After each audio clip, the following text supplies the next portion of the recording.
Welcome to let's maths.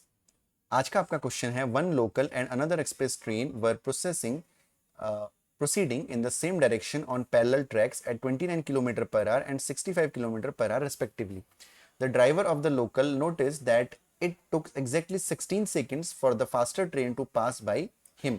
What is the length of the faster train? एक local और दूसरी express train समांतर पटरियों पर क्रमशः 29 किलोमीटर प्रति घंटा और 65 किलोमीटर प्रति घंटा की गति से एक ही दिशा में आगे बढ़ रही हैं।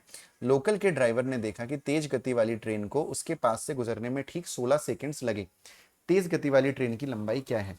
जब दो ट्रेनें एक ही डायरेक्शन में चल रही हों या अलग अलग डायरेक्शन में चल रही हों तो उस केस में दो चीज़ों का विशेष ध्यान रखना होता है। पहली चीज़ कि जो उनकी स्पीड होती है वो स्पीड ना होकर अब रिलेटिव स्पीड हो जाती है। अगर दोनों ही ट्रेनें सेम डायरेक्शन में चल रही हैं तो दोनों ही ट्रेनों की जो स्पीड होती है उसका हम डिफरेंस निकालते हैं, और अगर वो अपोजिट डायरेक्शन में चल रही है तो हम उनको ऐड कर देते हैं। तो क्योंकि यहाँ पे सेम डायरेक्शन में चल रही हैं तो हम माइनस करेंगे, यानी कि स्पीड हो जाएगा आपका 65 माइनस 29। ठीक है, तो जगह 9 और 5, 9 और 5 नहीं, सॉरी 9 और 6 आपका हो जाएगा 15, राइट, और 5 में से 2 गया आपका आएगा 36। तो speed is relative speed is 36 kilometre per hour. Now जब दो ट्रेनें आपस में एक दूसरे को क्रॉस कर रही हो तो उस केस में जो डिस्टेंस होती है वो दोनों ट्रेन की लेंथ के इक्वल हो जाती है।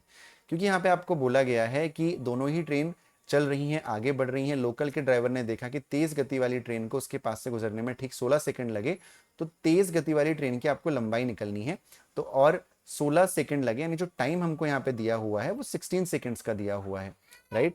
अगर हमें टाइम 16 सेकंड्स का दिया हुआ है और हमको 36 किलोमीटर पर आवर पे दिया हुआ है, तो हमारी जिम्मेदारी है कि सबसे पहले 36 किलोमीटर पर आवर को हम लोग मीटर पर सेकंड में चेंज करें, जिसके लिए हम 36 इंटू 5/18 कर सकते हैं, और 18 टू ज़ा 36 और 5 टू ज़ा यहाँ पे 10 मीटर पर सेकंड हो जाएगा। अब हमारे पास रिलेटिव स्पीड भी है, हमारे पास टाइम भी है, तो हम इजीली जो है डिस्टेंस कैलकुलेट कर सकते हैं। तो डिस्टेंस कैलकुलेट करने के लिए हम क्या करेंगे, जो लेंथ ऑफ फास्टर ट्रेन होगी उसके लिए हम क्या करते हैं, the distance is speed into time. तो जो डिस्टेंस हो जाएगी वो हो जाएगी आपकी 10 इंटू 16, यानी कि 160 metre. Option number C is the right answer.